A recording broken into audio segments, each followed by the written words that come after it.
Hello everyone, this is Shadow.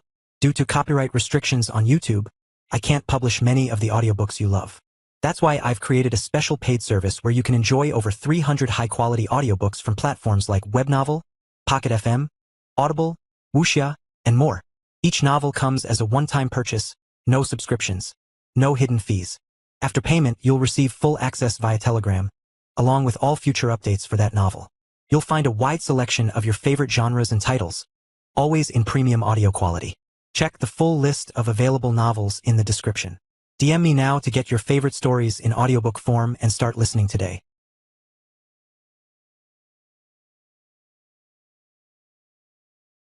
Chapter 7400 Uncommon Generosity. Chapter 7400 Uncommon Generosity. VS had grown tired of talking with the resonant smith. He could not bear so many heavy truths and secrets. Though it could be argued that a Tier 2 galactic citizen should not complain about being entrusted with exclusive information, VS did not feel he was up to the task of bearing so many burdens. In the end, he was still too young. He felt he needed at least a century's worth of experience before he could properly engage in this kind of political machinations. Fortunately, the star designer did not keep on hammering him with ugly truths and inconvenient facts. After betraying how readily the Tier 1 galactic citizens disregarded their principles in order to advance their respective goals, the resonant smith soon moved on to addressing more pleasant subjects, such as the rewards that he had prepared for VS and the clan. The resonant smith became a lot more generous all of a sudden. I am aware of how much your clan is struggling to merge the advantages of superdimensional technology with architect. Both branches of technology have great potential for resonance. I will leave it up to you and your fellow mech designers to discover this potential yourselves. What I can offer you are adapted superdimensional alloy formulas that offer superior compatibility. This should make it easier for you and your spouse to design archimechs that can not only withstand more damage, but incorporate greater features than normal. Just be warned that the requirements to design, fabricate and repair any machines with these technologies are exceedingly high. VS received a bunch of electronic documents that contained the relevant knowledge. He briefly skimmed through them with his cranial implant and found that it contained exactly what he expected. Though VS did not feel particularly excited about the new alloy formulas and accompanying theory, he knew that he would be ecstatic. This was exactly one of the problems that had been bothering her for a while. The Riot Mark III would have been able to perform better and withstand more damage if it was able to fuse the advantages of superdimensional technology and architect a lot more perfectly. With the new alloy formulas, Gloriana could at least ensure that the upcoming Promethea Mark II project and Lionheart Mark II project properly made use of the synergies between both cutting-edge technologies. In that sense, VS was quite happy that the resonant smith turned out to be well-informed and astute enough to address one of the Larkinson clan's greater needs. Even though VS believed that it was partially a waste, it might have taken several years for the Larkinson clan to independently develop alloy formulas that offered comparable performance. Of course, VS also recognized that this did not instantly solve all of the Larkinson clan's problems. Getting the right alloy formulas was just the first step. He and Gloriana still needed to incorporate it properly into architect in a way that fully utilized the potential of both. There should still be a lot of room for improvement and optimization in this regard. This is a gracious gift, VS politely responded. We have experienced plenty of difficulties in our attempts to merge superdimensional technology with architect. These solutions will save us a lot of time and allow us to release more powerful mechs sooner rather than later. The resonant smith's expression remained fairly neutral. Do not forget that architect possesses alien origins. As long as there are aliens who have mastered this tech base more extensively than you will never be its true master. We have always been vigilant about this fact. You do not need to remind us of the dangers. My wife has already set her mind on developing a humanized adaptation of architect, though she has warned that it will be a long-term effort. Doubling down on architect might make the Larkinson clan's high-ranking mech strong against a wide variety of threats, but it also increased their vulnerability against the original developers of this tech base. The Larkinsons were lucky that they had yet to confront the truly powerful enemies of the Archie, but a confrontation would only be a matter of time. What would happen if the true master engineers of the mysterious Archie race encountered the technological abominations created by the Larkinsons? Would these aliens who understood the structure of Archie's hells and Archemical inside out be able to punish the crude theft of their own inventions? This had always been one of Gloriana's latent fears. She could not afford to underestimate the control and ingenuity of the crafty turtle-like aliens. Fortunately, the awkward positioning of the Archie race in the Red Ocean meant that the probability of encountering a large force was fairly small. The nomadic aliens had never fully fit in with the other major alien races.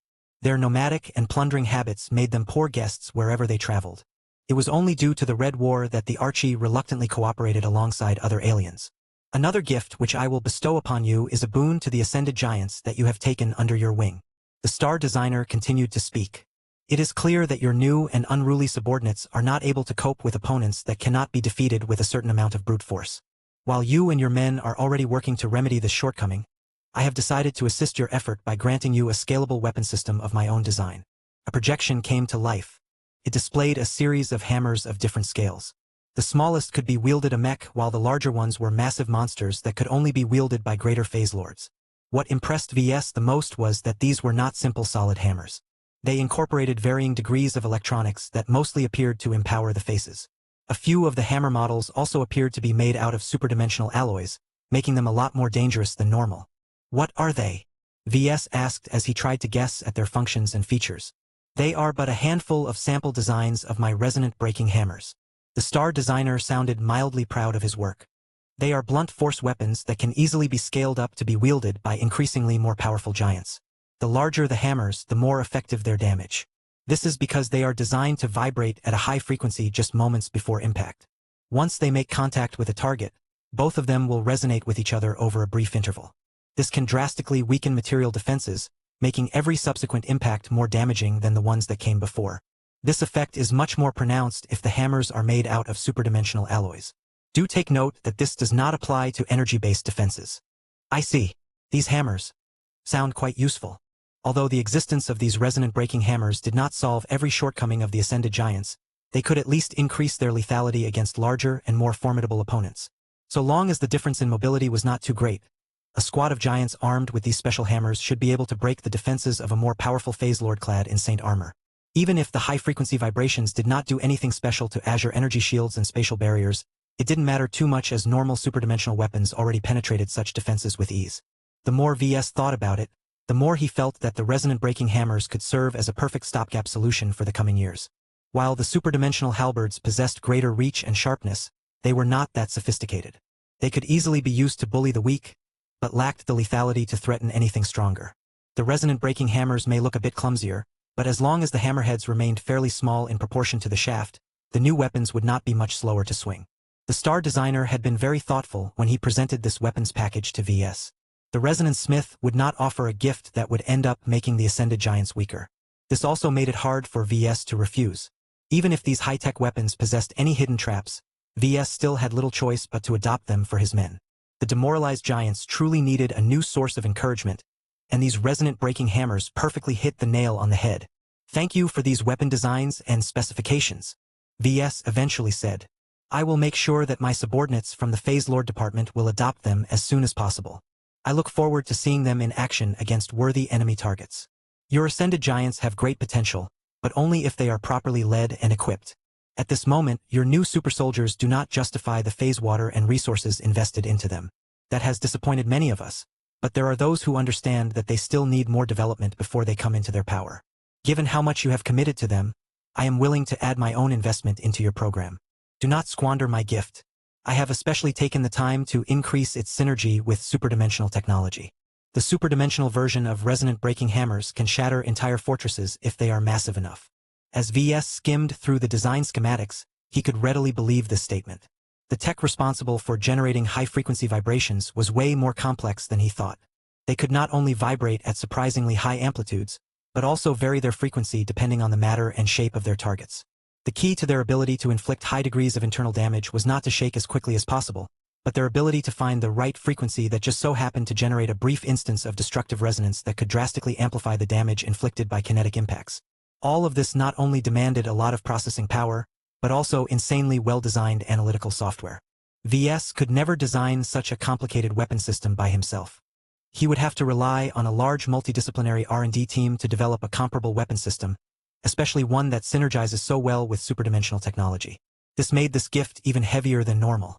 Once VS got over the euphoria of being able to equip all of his giants with these powerful new hammers, he began to grow skeptical. The resonance smith's generosity exceeded V's imagination. Why was the shifty star designer being so nice all of a sudden? Whatever minor favor VS had managed to inherit from the voice of liberty did not warrant so many gifts. What was even more perplexing was that the resonance smith was not yet done. My third gift to you is a primer on anti-resonance technology. This is a niche branch of resonance technology that has become much more relevant for obvious reasons. Not everyone has access to this unusual tech. That is unlikely to change in the short term. Its strategic value will only grow higher due to future developments. The few parties who have mastered anti-resonance technology have a strong interest in limiting its circulation. I advise you to be careful about controlling the spread of anti-resonance solutions. That was a serious warning. VS actually felt that he might not be up to the task of protecting this exclusive tech against seizure. Nonetheless, he had no intention of rejecting the virtual document. Anti-resonance technology was exactly what the Larkinson clan and the Ascended Giants needed to counter any hostile application of true resonance or stolen resonance. If the Giants had already mastered this tech before the recent battles, they wouldn't have suffered so many casualties. Why give me this primer?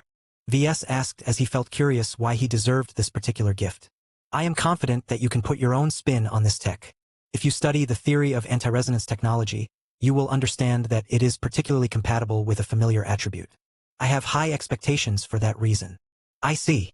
No gift was ever truly free. Chapter 7401, The Bastion of Earth. Chapter 7401, The Bastion of Earth. All of the gifts made the meeting worth it more or less. Though VS became burdened by a new set of secrets, the new technologies neatly outweighed any additional discomfort. His mood improved by a noticeable degree by the time he finally exited the Resonance Smith's lab chamber. His mind continued to wander off as he mindlessly followed the guards back to his shielded shuttle. Several hours passed by as his vehicle quietly brought him back to Starfarer's berth. By the time he reunited with his wife and children, he finally snapped out of his daze. Did you hear about Janzi's breakthrough? She has become the latest saint of the Larkinson clan. I heard about it. She is quite fortunate to be able to overcome her bottleneck at this time. VS responded in a measured tone. We still have to complete our current batch of high-ranking mech design projects before we can think about implementing a proper upgrade to the Bastion. His wife nodded. That is true, but it will not take too long to complete the Promethea Mark II and the Lionheart Mark II. I will begin the preparation work on my end. The Bastion has missed out on the architect revolution, so my first task is to reimagine the entire Heavy Space Knight as a machine made out of archemetal. About that, Gloriana. During my recent visit to the Resonance Smith, he has bestowed us with a number of gifts, one of which happens to be highly relevant. VS did not delay and immediately transferred the documents related to the new superdimensional alloy formulas. His wife rapidly processed what she just received. Her expression bloomed as she quickly realized how much the knowledge could help her design a stronger and more resilient Archimech. As expected of a star designer, you must have done particularly well in pleasing him. I will have to study these alloy formulas further, but from the brief amount of descriptions that I have read through, they are exactly what we need to reconcile the need for defense with the need for other functions. If the complexity of these new materials is not too great, we may even be able to incorporate them into the Promethea Mark II and the Lionheart Mark II, but that does not appear to be likely. VS thought for a moment. It is probably too late for that.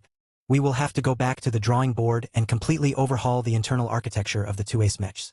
That is not necessary in my opinion. The Promethea Mark II is primarily a ranged mech, so it is not necessary for her to incorporate the latest technological advancements. As for the Lionheart Mark II, there is no need for us to go out of our way to provide extra services to General Ark Larkinson. The current configuration is already sufficient for his needs. We should save up all of that time and effort to design a truly impressive version of the Bastion.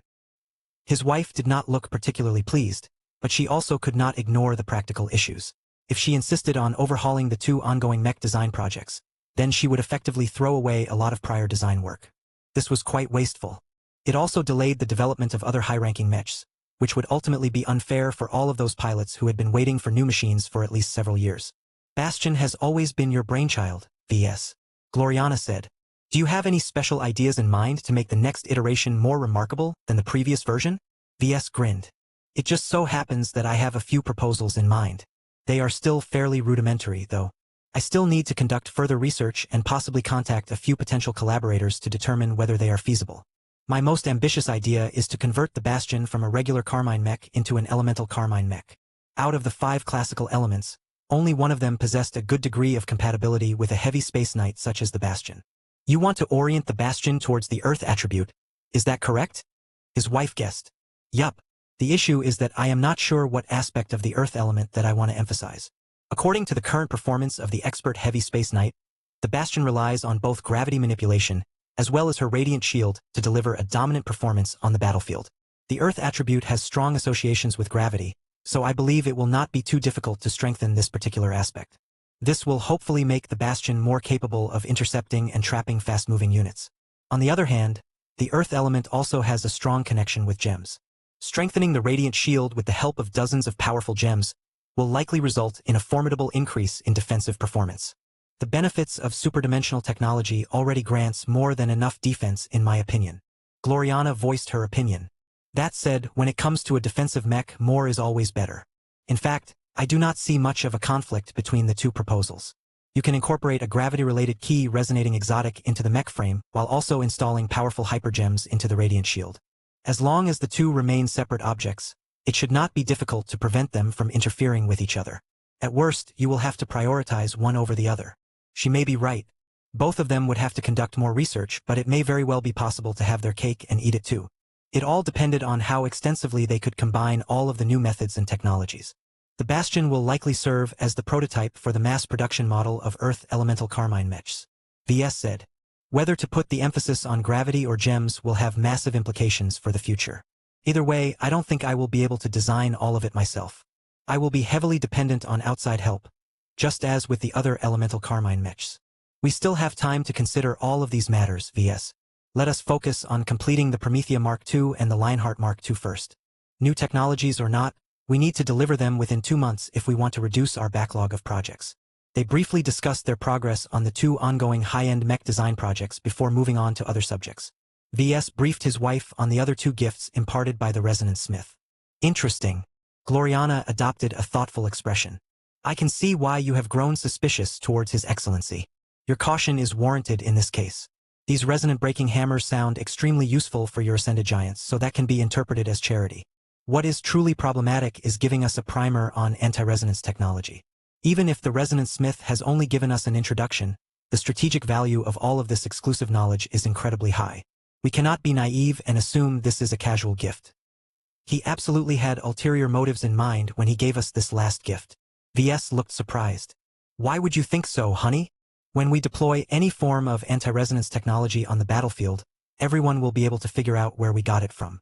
Combined with the use of resonant breaking hammers, our entire group will bear the imprint of the resonance smith. It will be difficult to shake off the suspicion that we have become his vassals. That caused V's mood to sink. I didn't consider this angle. I thought that it is already well known that we are actively cooperating with at least half a dozen different parties. You are right, VS, but some collaborations are more visible than others. What I just mentioned are highly recognizable to outside observers. They may even send the wrong message. I do not think it is your intention to convey the impression that we are eager to hitch our wagons to the resonance smith. VS nodded. Our clan needs to maintain an independent reputation. Although there are plenty of groups who would love to develop a subordinate relationship with a powerful star designer, we are not one of them. It will only do us more harm than good to develop a strong association with a controversial star designer. From my recent talk with the resonance smith, I believe he is just as extreme as the polymath. He just hasn't been as successful as his female counterpart. Naturally, Gloriana smirked. The polymath is much more decisive and thorough in her planning. Pardon my language, but the resonance smith is a loser. He is constantly criticizing the state of our society, yet has never been able to enact real change. He has few allies and lacks the courage to take unilateral action. The only praiseworthy part about him is his work. His mastery of anything related to resonance is unmatched. In other words, the resonance smith was a good star designer but not much else. VS did not know whether her characterization of the unbounder star designer was accurate. So far, the polymath had indeed accomplished a lot more since the start of the Age of Dawn, so a comparison between the two did not favor the male star designer. Whatever. I do not think it is wise for a bunch of seniors like us to judge a pair of star designers. VS carefully said. We should focus on our business. The resonance smith may have other goals in mind when he granted us those gifts, but that is no reason for us to set them all aside. It should be straightforward enough for us to make use of the superdimensional alloy formulas and the weapon designs of the resonant breaking hammers. The same can't be said for the primer on anti-resonance technology. I have skimmed through a number of pages and found much of the contents to be counterintuitive. Gloriana grew curious. Give me the files. He transferred the documents to her cranial implant set. A few minutes passed by as she rapidly skimmed through the contents herself. Her frown deepened as she read more and more pages of dense and abstruse theory. I see what you mean, VS. Anti-resonance technology seems to go against everything we have learned about true resonance and so on. However, its potential is not small. Due to various reasons, it is practically impossible to incorporate anti-resonance devices onto high-ranking mechs or anything that makes use of resonance. This makes it ideal for us to incorporate this unusual tech into warships or the war gear of your ascended giants. As long as we make good use of this knowledge, we do not have to fear the growing proliferation of stolen resonance. I guess so, but it will take a lot of work before we can get to that point. We have only gained access to the basic theory. We still have to do a lot of work to translate that into concrete applications. I am not sure we have enough time and manpower at our disposal. I believe that anti-resonance technology is too valuable for us to ignore, Gloriana seriously stated. I will present this to Casella and convince her to increase the budget of our R&D institutions yet again in order to accommodate this new research direction. The possession of anti-resonance solutions may very well determine whether we will thrive or struggle in the future. What they truly needed was a specialist in resonance or anti-resonance. Neither VS nor Gloriana were well-versed in these fields. Perhaps this may have been one of the resonance smith schemes. Once the Larkin sons encountered bottlenecks in their research, they would have little choice but to look for outside assistance. Who better to turn to than a mech designer or researcher who hailed from the orbit of the very same star designer? Exler. Chapter 7402 The Contentious Design of the Elemental Universe. Chapter 7402 The Contentious Design of the Elemental Universe. After a brief pit stop in Yernstal, the Blue Jay fleet was almost ready to resume its journey to the Terran Alliance. Many of the subcapital carriers and warships received enough servicing and minor upgrades to keep them going for a couple of years if necessary. Although they could have undergone more extensive modernization, the RA and the RF would have to invest much more time and resources in order to bring them up to the latest standards. The Red II also did not have the available shipyard capacity to complete so much work. The Meshers and the Fleeters cared much more about mass-producing new hulls than upgrading existing ones. Doing the latter was simply not cost-effective enough. In a time where every asset mattered, a lot of mechs and starships had to make do with outdated configurations. This was already fairly normal during the Age of Mechs, but it only got worse during the Age of Dawn. VS didn't care too much. The firepower offered by warships was already sufficient. The specific performance of combat carriers did not matter too much as their main job was to ferry around mechs. The strength of the Blue Jay fleet mainly centered around its mechs and ascended giants. So long as both of them were numerous and powerful enough, they could wipe out any moderate opposition. That was enough as far as VS was concerned. He just needed enough deterrence to be able to reach the Terran Alliance without incident. He would be able to threaten much more powerful adversaries once he reunited with the Premier Fleet and all of its powerful Larkin Sun mechs. VS ultimately trusted his own works more. Just after he arranged the mass conversion of superdimensional halberds into the new resonant-breaking hammers, Alexa Strion insisted on meeting him in private. What's this all about, Alexa? Kedys has been insistent on telling you that the work on upgrading the old MSTS into the elemental universe has met most of its goals. The former Terran explained. She and I have not only expanded the virtual landscape with a diverse range of new facilities, but also fleshed out its economy. Furthermore, we have also designed easier access points, which await your approval. VS hadn't paid too much attention to this project for a long time. Though he was peripherally aware of changes taking place through his connection with Vulcan, he had not considered all of the implications. He allowed Alexa to summarize all of the changes and additions they had made to the virtual environment of the elemental universe. They had truly outdone themselves in this regard. They created a living city that could serve as a cozy living environment that existed on a completely separate plane from the material realm. This vibrant city possessed an unreal architecture that possessed numerous fantastical traits. It was clear that Kedys and whatever architects she hired to do all of the work did not limit themselves to realistic boundaries. Kedys also assigned other teams of experts to develop the facilities where many users would probably spend a lot of time in the future. There were at least 3 different categories of training grounds. The mech pilot training fields were the most expansive ones. They offered a complete range of training facilities that could offer nearly infinite practical training scenarios in a fairly realistic environment. Since the physics of the elemental universe was dependent on Vulcan's understanding of reality, the accuracy of the training scenarios should be high enough that hardly anyone would be able to tell the difference. The only instances where the realism of the elemental universe begins to show flaws is when we attempt to simulate the performance of third-party expert mechs and ace mechs. Alexa admitted to VS. Unless one of our living mechs have encountered these machines ourselves and observed their performance extensively at close range, we can never get it right. The same applies to other extraordinary enemies such as phase leaders and Goliaths. This couldn't be helped.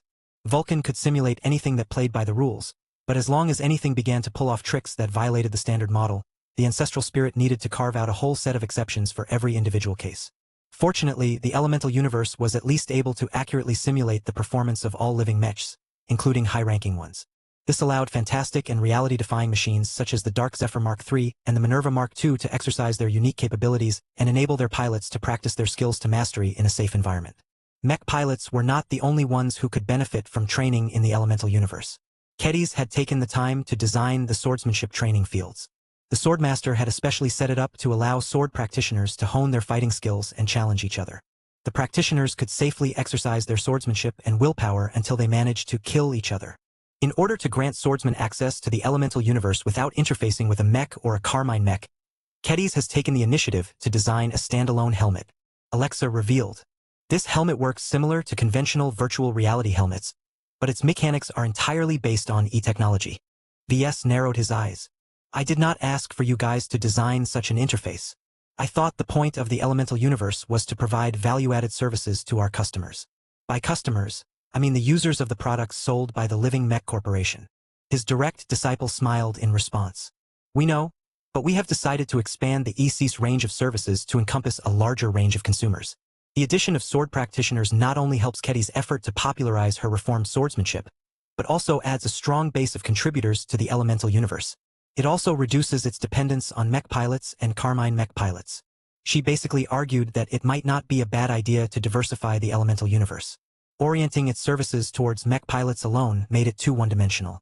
Though VS did not disagree with this premise, he still reserved his judgment whether it was a good idea to expand the customer base of the elemental universe. Its very existence threatened a lot of existing interests. Competition would push back even harder if the existence of the elemental universe threatened their business models. Alexa continued to explain the other facilities available in the elemental universe. The craftsmanship training workshops offered flexible practice opportunities to artisans. The cultivation grounds simulated different environments that were orientated towards different attributes. Other facilities offered a range of fixed and randomized combat scenarios. The smaller ones could be completed individually, though the scenario developers also created more advanced ones that tested a wider range of skills. The larger ones usually demanded the participation of groups on one side or both sides of the simulated engagements. These were big training scenarios that usually required the input of a lot of elemental credits in order to remain profitable. Tell me more about elemental credits. VS requested. As you already know, elemental credits are the core of the elemental universe's economy. Alexa responded. EC is a direct representation of spiritual feedback. A typical mech pilot can typically earn 1 EC if they pilot a living mech for at least 4 hours. This ratio can vary depending on many variables. Stronger mech pilots are typically able to generate much more EC. However, it is difficult for them to stockpile their gains as they typically need to spend more EC to obtain effective training results. Low-spec training scenarios cannot satisfy them anymore. We have tried our best to set the prices and exchange rates to ensure that the elemental universe will always maintain a slight positive balance. In other words, as long as the elemental universe continued to operate normally, it would gradually build up a surplus of spiritual feedback. The more elemental credits in reserve, the lower the probability that it would suffer a service failure in case the economy became unbalanced. If VS was willing to squeeze the consumers of the elemental universe even further, then Vulcan would be able to earn a bigger windfall by acting as its server. How much EC do the users of the elemental universe have to spend just to stay connected? Currently, we have set the price at 1 EC per hour. This is a simple ratio that is easy to understand. That is a fairly steep price just to get inside. It is, but there is still plenty to do without spending any additional ECs. Users can meet each other at one of the many public venues. They can also engage in many simple training activities. The value they can gain from these basic services already exceeds most of the alternatives. What if these customers aren't satisfied with the basics? VS asked. What if they want to make use of the more expensive services? There are more ways for users to earn elemental credits than relying on passive spiritual feedback alone, sir. Many humans have already become chi cultivators in one form or another. Even if they are still weak by our standards, they at least possess the ability to actively channel their E-energy into the elemental universe. The more energy they donate, the more ECs are deposited into their accounts. What is also important to mention is that this is a true currency. People can easily transfer their ECs to others. VS looked surprised. This can lead to a lot of problems. On the contrary, we are offering regular people a means to monetize their cultivation. Even if they are jobless, they can still cover their living expenses by converting their spare E-energy into cash. Those who have money to spare should be more than willing to buy up the available ECs. The more valuable the elemental universe, the higher the market price. This should eventually result in a win-win situation for both the rich and poor. This meant that as long as the elemental universe became widespread, It could play an indispensable function in stabilizing human society. It offered a relatively accessible way for people to earn spare money. Those who possessed considerable talent in cultivation would even be able to earn a small fortune through this exchange. Naturally, Vulcan would never lose out on these transactions. He would earn a small cut for every transfer, thereby encouraging him to maintain the existing infrastructure. You guys are treading upon dangerous ground, VS warned Alexa. Introducing EC transfers to the elemental universe will invite unwelcome attention from regulators. The Red Collective will not allow us to run all of this economic activity without oversight. Then it is a good thing that you are already an insider of the RC. The female journeyman stated. We have weighed the risks and believe that the advantages outweigh the disadvantages. The elemental universe can do a lot of good to many ordinary people. We believe that it has the potential to become one of the most essential public services of the new age. It has the potential to rival the galactic net in terms of utility. It can bring together humans from multiple different groups together. We deliberately designed the elemental universe in a way that minimizes barriers. This makes it easier for Terrans, Rebarthans, Cybers, Meshers and Fleeters to come together and participate in various different group activities. It was not enough for them to create a parallel economy. They also wanted to engage in social engineering. All of this strayed far too much into politically contentious activity. VS did not believe that the big shots would be willing to let the elemental universe operate according to its current design. While he appreciated the courage and initiative shown by Kedis and Alexis, they may have taken this assignment too far. The elemental universe was supposed to be an evolution of the MSTS, not an entire parallel society. Chapter 7403 Finding Backers. Chapter 7403 Finding Backers. Although Kedis, Alexis and their many collaborators had expanded the scope of the elemental universe a bit too much, VS was not necessarily displeased by the results. Although its new features would certainly attract a lot of unwelcome attention from regulating bodies, VS may be able to prevent the worst from happening. He did not want third parties to swoop in and usurp control over the elemental universe. The Larkinson clan specifically set up the Elemental Universe Consortium in order to ensure that the original creators retained enough control over their creation. While the Larkinsons might permit other groups to acquire a share into the Elemental Universe Consortium, the clan had to retain majority control. This was the absolute bottom line. VS knew that he had to leverage his power and influence as a Tier 2 galactic citizen to the fullest if he wanted to prevent the elemental universe from falling into other people's hands. You and Kedis have done a good job, he praised Alexa. The elemental universe has exceeded my expectations. However, expanding its access from mech pilots to everyone has massive implications. It may be the first real piece of e-technology that many ordinary red humans gain access to. There is no way to keep the Red Collective out of the game due to this reason. We can't claim that the elemental universe falls under the jurisdiction of the Red Association, as its scope has already expanded beyond providing training opportunities for mech pilots. The younger mech designer looked concerned. We assumed that you would be able to take care of any regulatory issues on your end. I can see why you think that way, Alexa. While it is true that I should be able to protect my interests in this project, I still have to pay a price. I think I have little choice but to find a strong partner to back up our ownership of the elemental universe and prevent other third parties from trying to take it over. That will not stop them from creating their own alternatives. The woman mentioned. That is true, but it will be a lot more difficult for them to compete since they have lost the first mover advantage. Do you have a partner in mind to help us run the elemental universe? VS frowned in thought. That is a difficult question to answer. We can't turn to any of the big guys. They may not be interested in the elemental universe. If they are, then the chances are too great that we will surrender too much control to the other party. We have to partner up with smaller players, but they cannot be too weak. We need backing that is strong enough to deter takeovers, but still manageable enough to maintain a fair balance of power. It sounds as if you are looking for a partner that is roughly as strong, wealthy, and influential as the Larkinson clan. Alexa concluded. I can think of a number of suggestions. It is best to leave out Terran clans and Rebarthan principalities. There are weaker ones among them, but even they have extensive alliances that makes it difficult for them to maintain their independence. Both VS and Alexa brainstormed for a few minutes. The transhumanist faction should hold a strong interest in what we are doing with the elemental universe. No. VS immediately shot down this proposal. The transhumanists may only be a part of the Red Association, but they are led by a powerful god pilot. I do not want to allow any Tier 1 galactic citizen to extend his or her tentacles to our work. That ruled out a lot of possible organizations such as the Cybernetic Empire and the Hunting Association. What about the Coalition of Faiths? Alexa made another suggestion. Religion has been gaining more ground since the Age of Dawn. This is especially the case when manifestations of faith have become easier to produce. They can do so much easier at the private halls that we are planning to put up for rent for considerable sums. The largest churches will be happy to make use of our services. The best part is that no God pilot has bothered to take charge over them, so we should be able to hold our ground against their powerhouses. This was actually a decent proposal. The coalition of faiths may be divided into multiple strong faith organizations, but it had decent success in maintaining a united front when it mattered. However, VS ultimately shook his head yet again. The coalition of faith is a growing power in society. Their influence is quite extensive within the Red Collective. However, I have also observed its faults and shortcomings. Its representatives are beholden to different beliefs and occasionally clash against each other.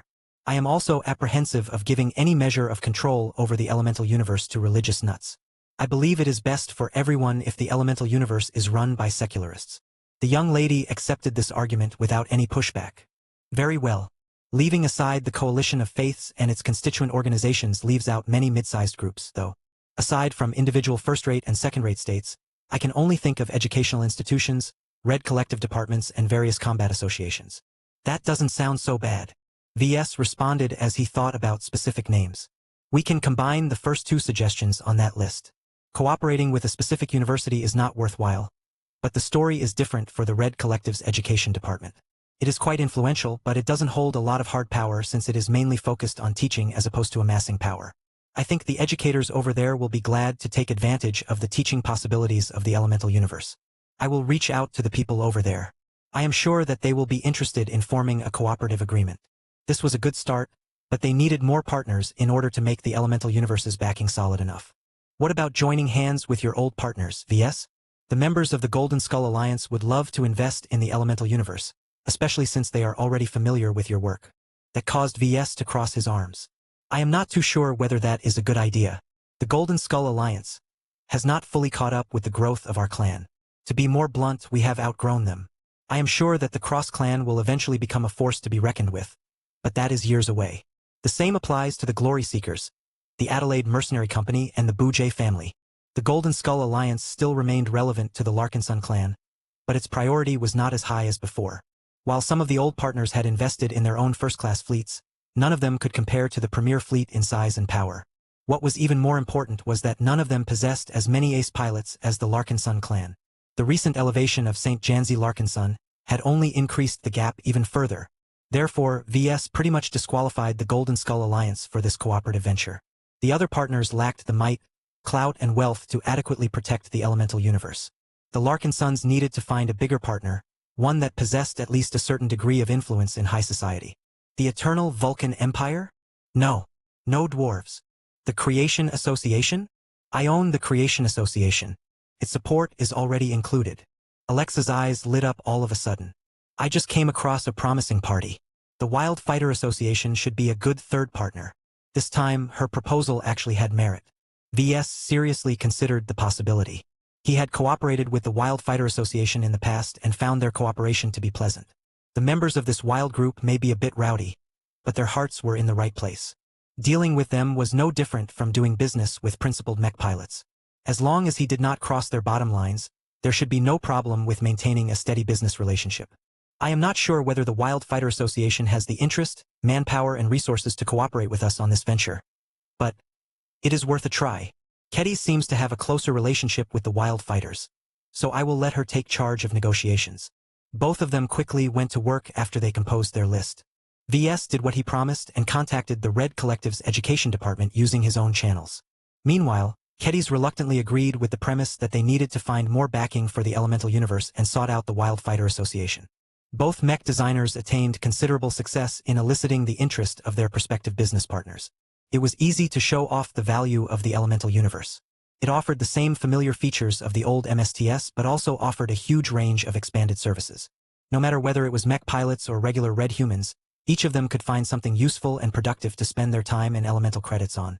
The more ECs they had in their pockets, the more use they got out of the elemental universe. None of the people who spoke on behalf of the Education Department and the Wild Fighter Association were stupid. They possessed enough intelligence and foresight to understand the huge potential and growth prospects of the elemental universe. A single demonstration was enough to prove the validity of the Larkinson clan's claims. Negotiations proceeded quickly after that. None of the parties wanted to waste too much time on details when they all wanted to make their mark on the elemental universe.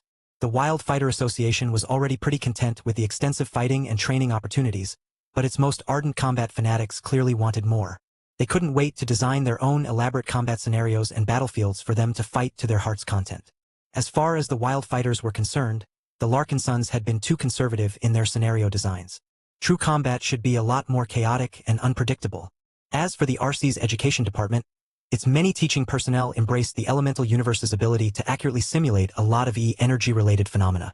It was quite expensive for the collies to generate special cultivation environments that were strongly biased towards single attributes. They had to acquire large amounts of rare and expensive hypermaterials in order to construct more ideal environments. In contrast, the elemental universe could simulate the same environments without demanding expensive materials. It just cost a bit of elemental credits to run the simulated environments, which was much more cost-effective than the alternatives. Of course, cultivating in these simulated elemental chambers did not provide the full range of benefits. What mattered the most was exposure. Granting people an affordable way to get in touch with rare and powerful elements made it easier for them to gain the initial comprehension that was necessary to get started with more advanced chi cultivation methods. The people of the education department even theorized that the right simulated environments may even be able to promote the breakthrough of willpower cultivators. Whatever the case, the education department was wealthy enough that it did not require a major commitment to invest in the elemental universe. After a frantic day or two of negotiation, the three parties eventually came to a consensus. The Larkin Sun clan would retain 60% ownership in the elemental universe consortium. The Red Collective's education department was happy to acquire a minority stake of 25%. The Wild Fighter Association did not possess as much negotiating power as the former two, so it could only make do with 15% ownership. After determining the exact split, the representatives of all three organizations quickly met up to finalize the contract and turn everything official. Chapter 7404 Rotating Personnel. Chapter 7404 Rotating Personnel. VS had a busy few days. Though he considered the elemental universe to be a supplementary means of contributing to, he met with a coterie of officials from the Red Collective, the Wild Fighter Association, and other interested parties. Although many of the latter grew disappointed when they learned that they could not obtain an ownership stake in the mysterious elemental universe, they still expressed plenty of interest in trying out its features. VS and other Larkin Sons frequently dipped in and out of the elemental universe in order to give tours to different people. Many of them came away impressed and inspired. VS had no doubt that the representatives of various major powers such as the Cybernetic Empire and the Red Fleet aspired to create their own imitation of the elemental universe. VS did not think it was too difficult for them to pull it off. When it came down to it, the elemental universe was just a persistent daydream of Vulcan. As long as other groups acquired the services of a powerful enough chi-based entity, they could engineer their own version of a spiritual universe.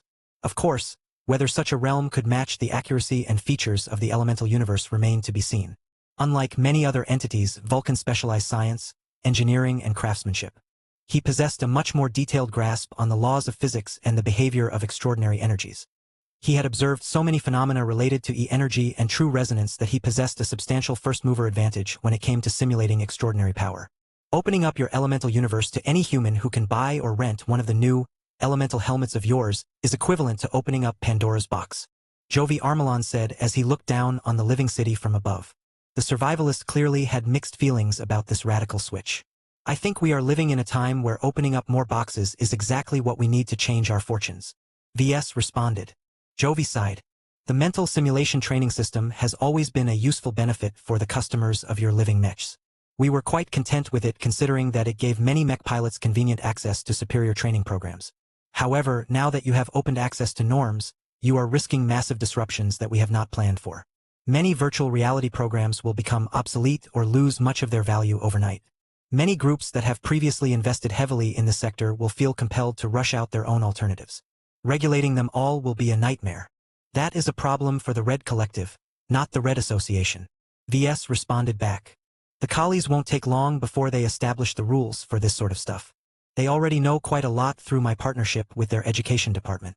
Nobody mentioned the obvious conflict of interest inherent in this relationship. I think the development of the elemental universe is a boon to our entire race. Vector Loban sounded more positive. Mech pilots are important, but we are living in the age of dawn, not the age of mechs. We no longer need to provide special favors to them. They are no longer upstarts that need to rely on favorable policies to carve a privileged place in society. If we want to win the wars against our alien adversaries, we will need to activate and stimulate the potential of 96.5% of the population that have largely been left behind in the previous age. The transhumanist voiced an opinion that aligned with his faction. Out of all of the members of the Red Association, the transhumanists had always cared more about the collective evolution of their entire race, and not just mech pilots alone. The introduction of the elemental universe only benefited their cause as far as they were concerned. Virtual reality technology has clearly peaked a long time ago, VS remarked. Ever since e-technology became available to the masses, the development of a superior alternative became inevitable. Even if we did not create the elemental universe, another group would have come up with a similar invention sooner or later. At least this time our clan enjoys a head start. I think that is much more preferable than allowing another party like the Cybernetic Empire to gain first place. That was true. It was quite fortunate that when the Polymath and Bridgehead 1 remained stuck in their tampered space bubble time, they had difficulty gaining access to E-energy radiation. Otherwise, the Cybers definitely would have been able to create a much more developed and mature version of the elemental universe. Will your clan be up to the task of keeping the elemental universe up to date and competitive? Our clan won't run the elemental universe directly, Jovi. VS responded. The Elemental Universe Consortium will take care of everything, from commercialization to the development of new features. There will definitely be Larkin Sons among the personnel, but the Education Department and the Wildfighter Association have promised to contribute their own experts. Furthermore, the new consortium is not opposed to hiring external talents. I am sure that the superior starting conditions of the elemental universe will attract lots of ambitious creators. The elemental universe already attracted a lot of interest from small to medium-sized companies. They all recognized the potential of this new invention and wanted to get in sooner rather than later. Once the tour came to an end, both Jovi and Vector disconnected from the elemental universe and removed the prototype elemental helmets from their heads.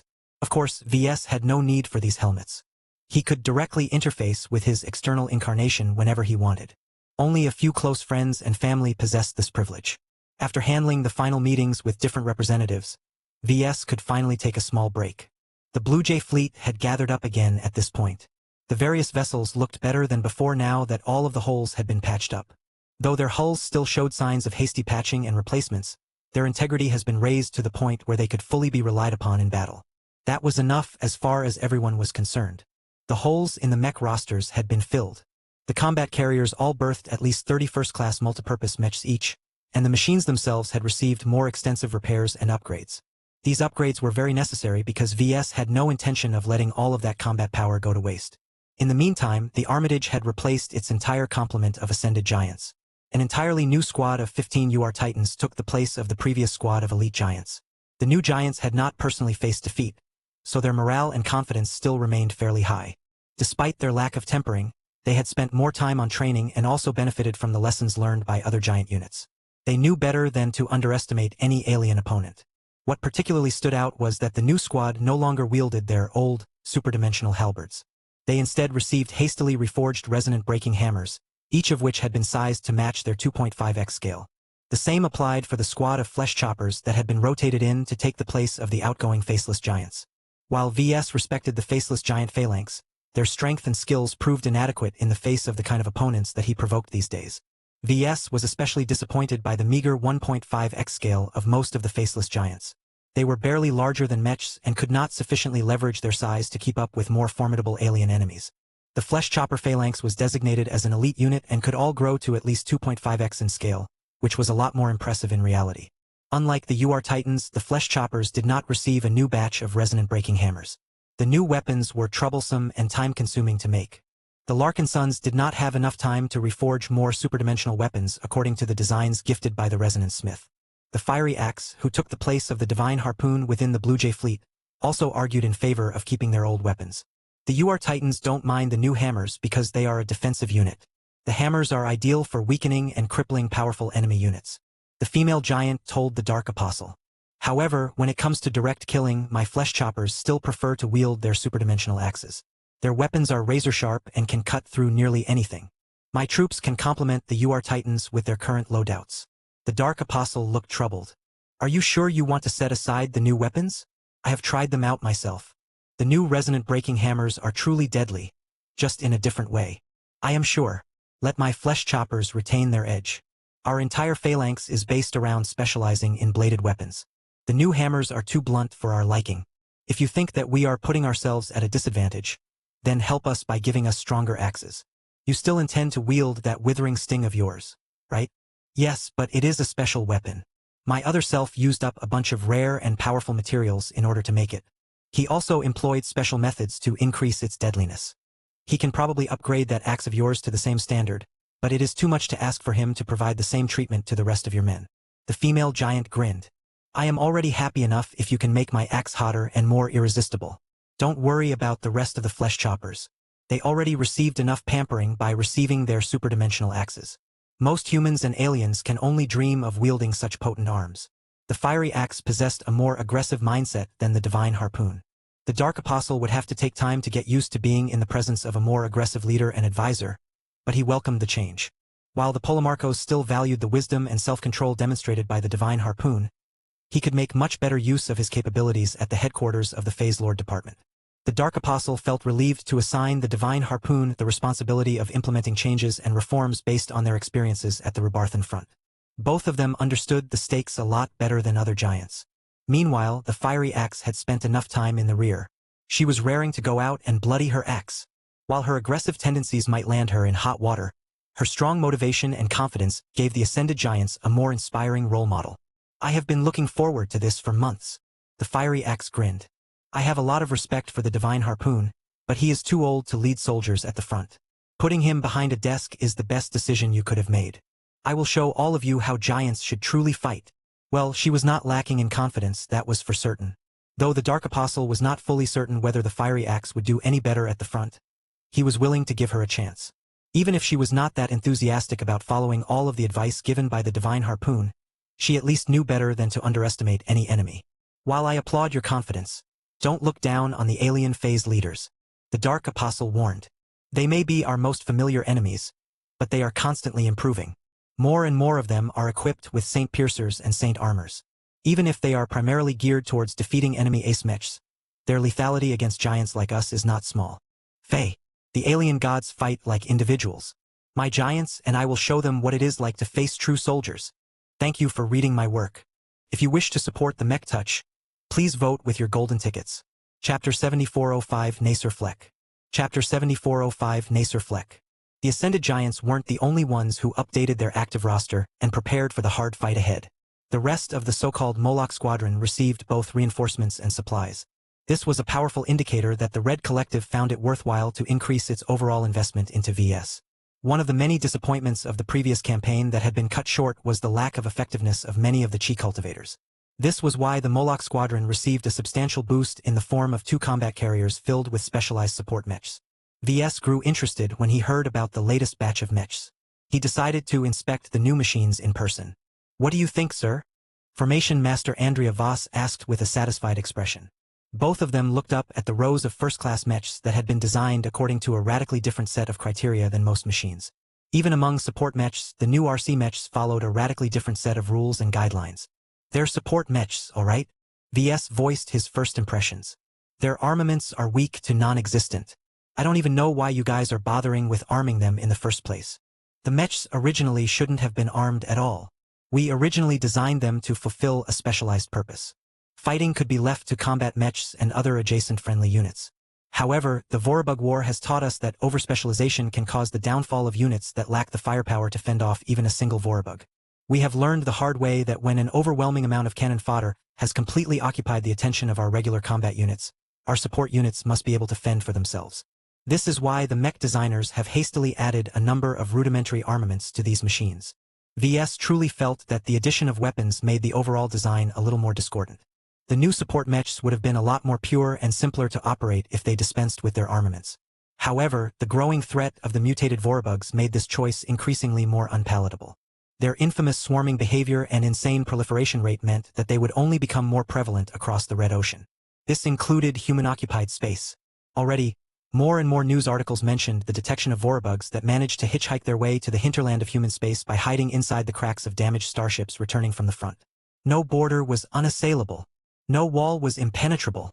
No amount of prevention could stop the infiltration of bugs. When more adequate firepower was not immediately available, even humble support mechs needed to be able to hold their own against this constant threat. Although their pitiful laser guns and kinetic sweepers posed very little threat against first-class or even second-class mechs, they were just right for eliminating cannon fodder bugs at low cost. However, nobody cared about the offensive capabilities of support mechs. What truly mattered was their role as force multipliers. These machines existed to boost friendly mechs or suppress enemy mechs. Given their odd cylindrical shapes, I guess these machines are supposed to act as mobile formation anchors, am I right? VS made a guess.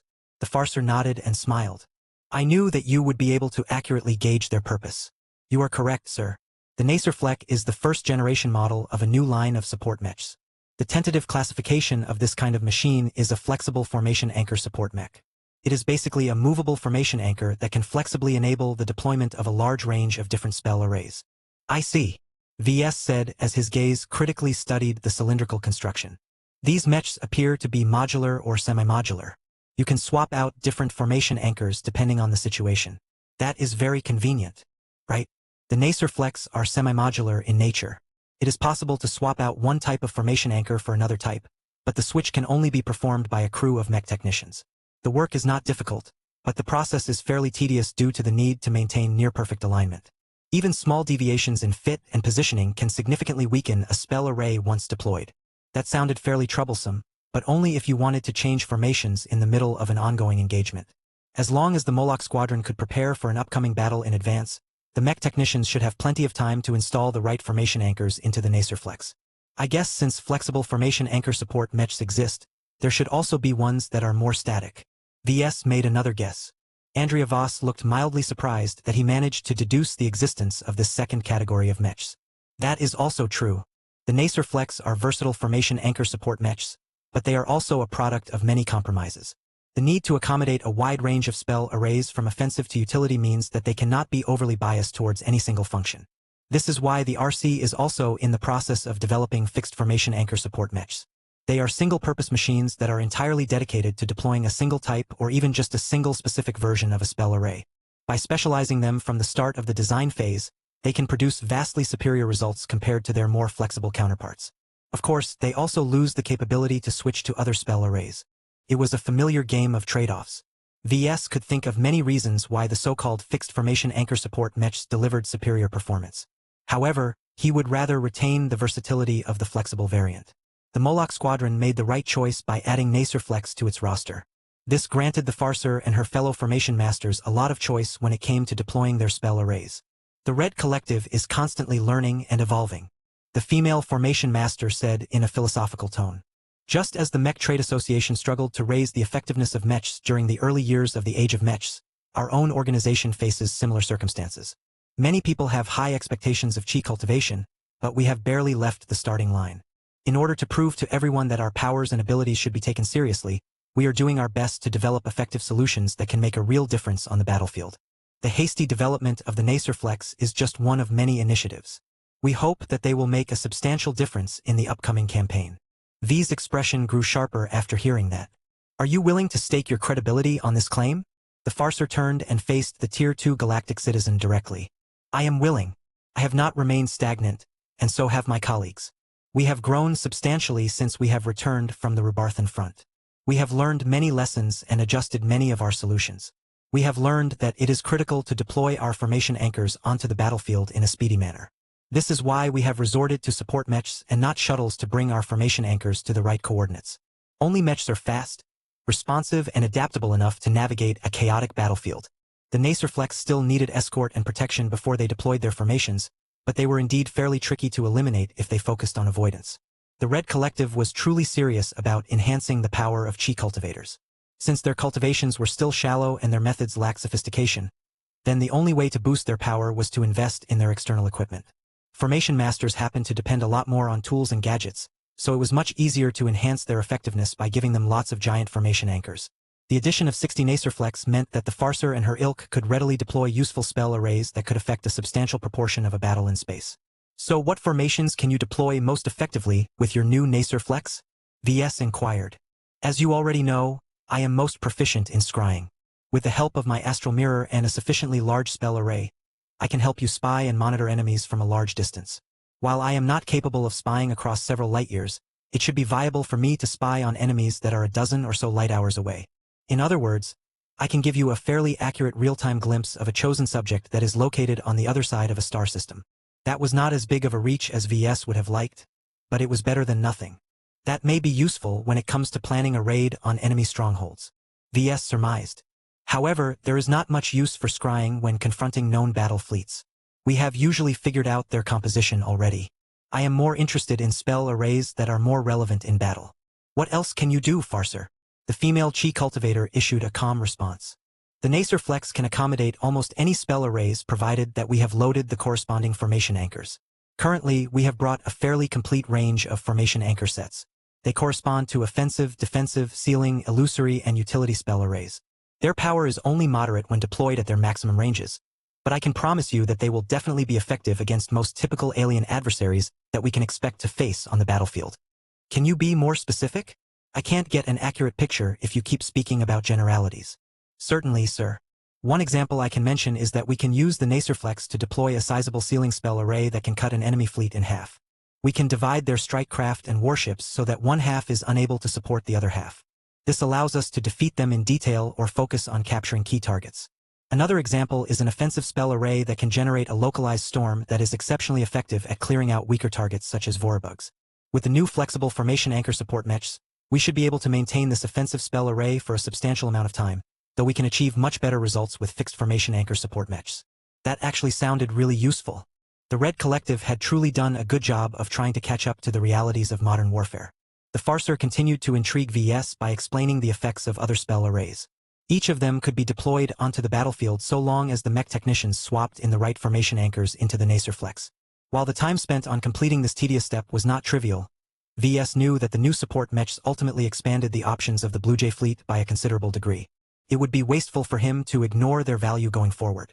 He and other leaders needed to get accustomed to a new reality where the deployment of powerful spell arrays became a fixed part of their planning. Though VS still maintained a certain degree of skepticism towards whether these new enhanced spell arrays could change the course of a battle, he still remained hopeful for the most part. VS not only believed in the power of the Nacerflex, but also started to think about designing his own take on formation anchor support mechs. Sadly, this was not an easy job. He needed to learn a lot more about chi formations and figure out what he could bring to the table. Was it possible to bring a chi formation to life? Chapter 7406, Alexa's Entry. Chapter 7406, Alexa's Entry. Alexa Strion still looked a little bewildered. VS did not blame her, and neither did Gloriana. "This is what you deserve," VS stated as they stood at the top of the mountain. "Since you have come under my employ and tutelage, you have not only met our expectations, but regularly surpassed them. Your work ethic is admirable. Your loyalty to the clan is not in doubt. Your ingenuity and initiative is precious.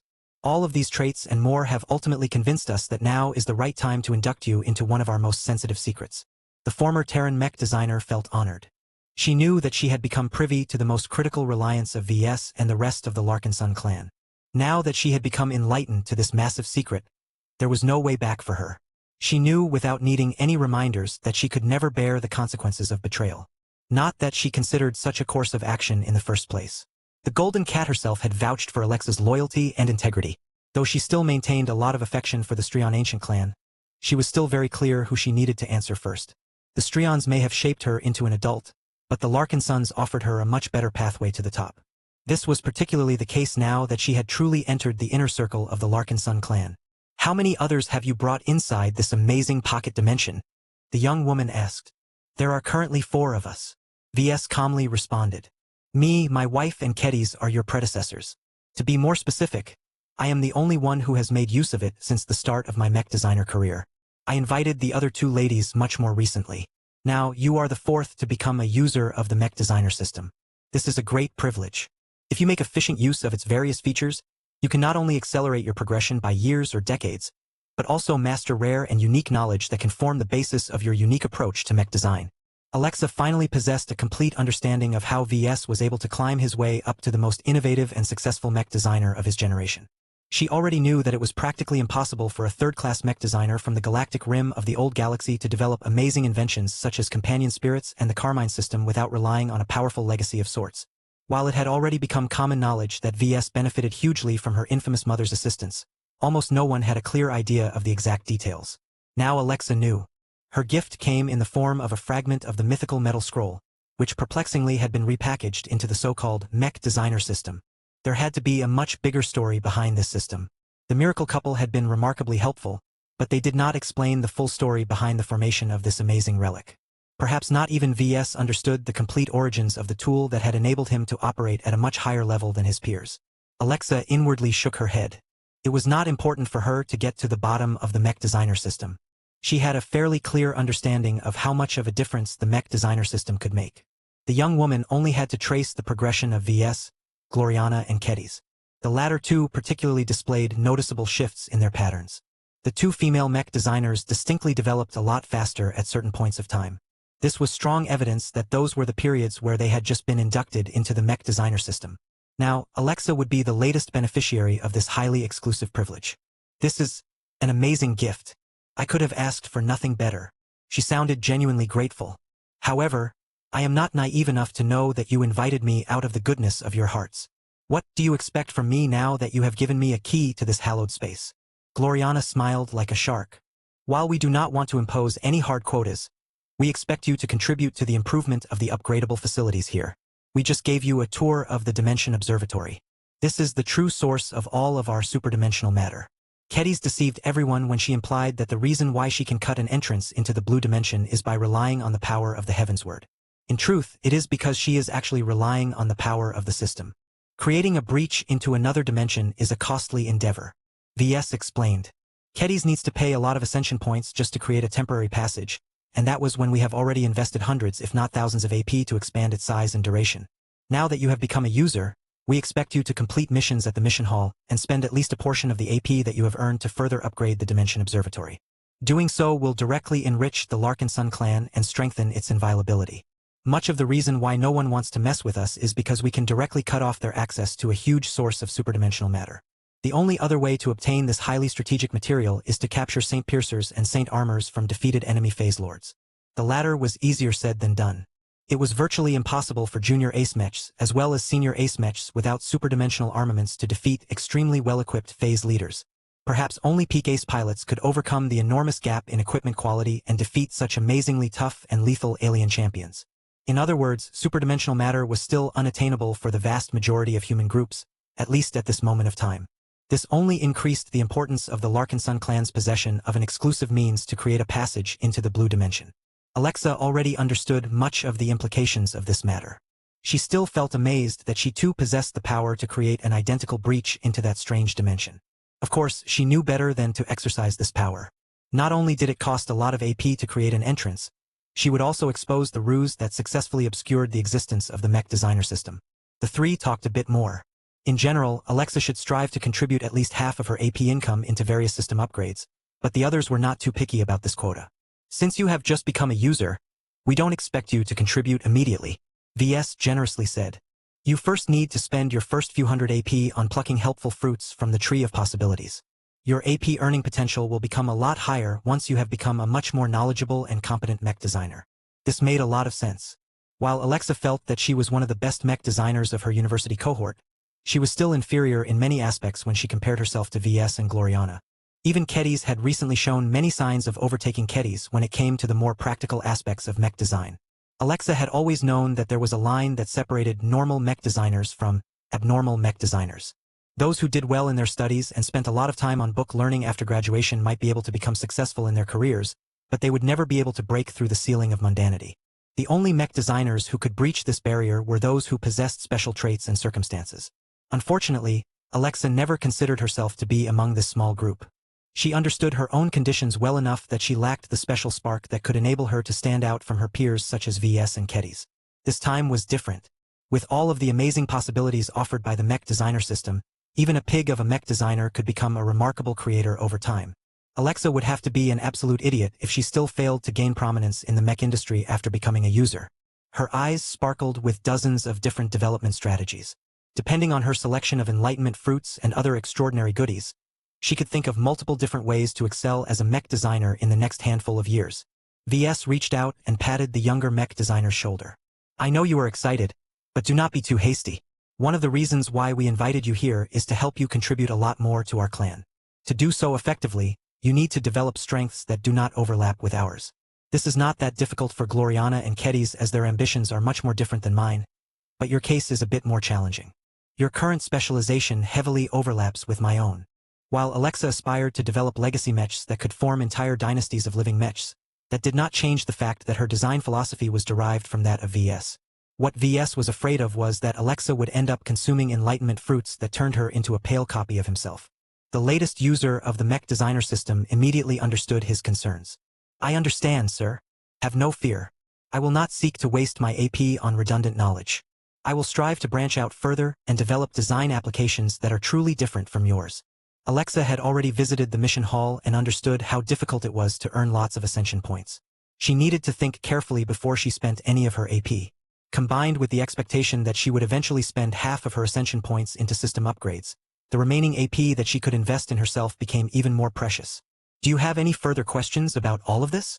VS finally asked. The woman gazed across the idyllic mountain environment. The sight took her breath away. To think that VS had hidden such a massive secret for so many years. Since you have seen fit to make me a part of your exclusive club, I assume that I will not be the last new entrant. Who else are you thinking of inviting into this space? There are a couple of names on the shortlist. Xanther Larkinson and Sarah Voikin are on the top of our shortlist. There are a bunch of other lead designers that have caught our eye, but they require more tempering and monitoring before we are satisfied with them. We do not want to grant access to the unworthy. To be honest, only Alexa Strion truly met the strictest criteria set by VS. The other Larkinson Mech designers still possessed certain shortcomings that lowered their confidence levels. For example, VS was not too worried about Xanther's loyalty and devotion considering that he was a trueborn Larkinson. However, the young man still lacked a certain degree of tempering and maturity.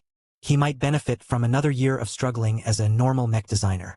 Sarah Voikin, on the other hand, possessed a lot more competence and maturity, which was not that surprising as she belonged to the same generation as VS and Gloriana. What prevented VS from inducting her into the Mech Designer system right away were lingering doubts about her loyalty and commitment to the Larkinson clan. Unlike Alexa, who had made clear and proactive steps to integrate with the Larkinsons, Sarah Voikin and her brother still maintained a bit of reserve. While this was not unusual behavior among adopted Larkinsons, it still put their trustworthiness into question. Hello everyone, this is Shadow. Due to copyright restrictions on YouTube, I can't publish many of the audiobooks you love. That's why I've created a special paid service where you can enjoy over 300 high-quality audiobooks from platforms like Webnovel, Pocket FM, Audible, Wuxia, and more.